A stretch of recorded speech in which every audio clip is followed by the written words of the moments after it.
They call him the Wizard. Chapter 11. Clearing the Dusty Contracts. The Wizard sat in his favorite meditation spot, deep in thought, as he slowly worked through the chakras one by one. It wasn't the first time he had done this, but today felt different.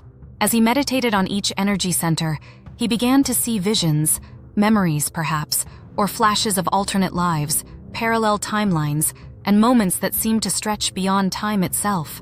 It was as if each chakra held a dusty attic of contracts, agreements, and bonds, things he had signed off on, knowingly or unknowingly, throughout lifetimes.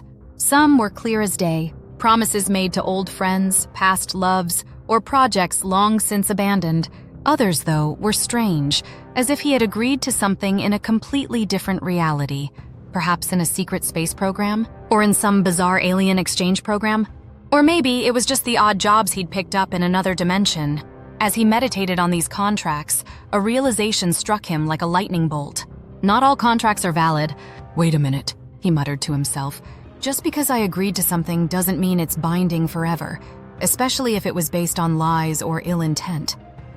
With a smirk, he visualized himself stepping into a grand hall.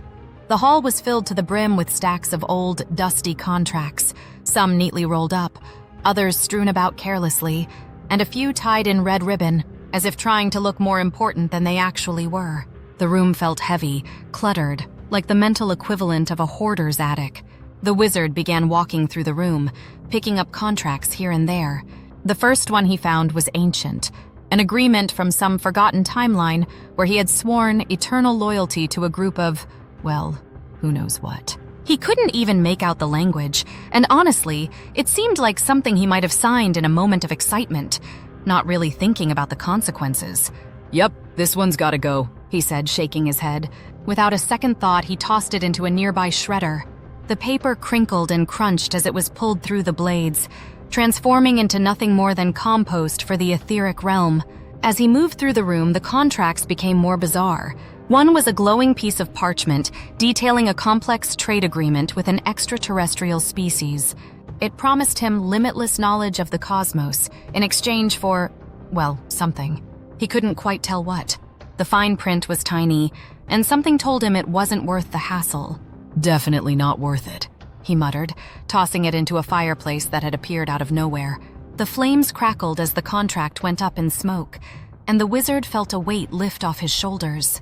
He chuckled to himself as he realized just how many of these agreements he had accumulated over his lifetimes, some tied to relationships, others to possessions, even a few connected to his spiritual journey. One particularly strange one caught his eye, a contract that apparently bound him to never losing his favorite pair of socks. "Well," he said with a grin, "this explains a lot." With a flick of his wrist, he let the wind carry that one away. As he continued sifting through the contracts, he began to notice something else. Every time he shredded, burned, or let a contract blow away, he felt a little freer. It wasn't just about getting rid of old agreements.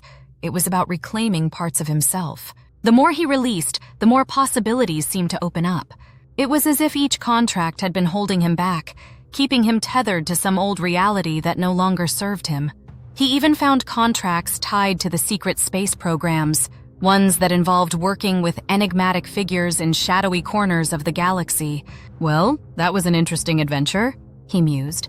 "But I think I'll take a break from galactic politics for a while." Into the shredder they went. One by one, he went through each dusty contract, feeling lighter with every decision. Some of them made him laugh, like the one where he'd apparently agreed to never again question the existence of Bigfoot.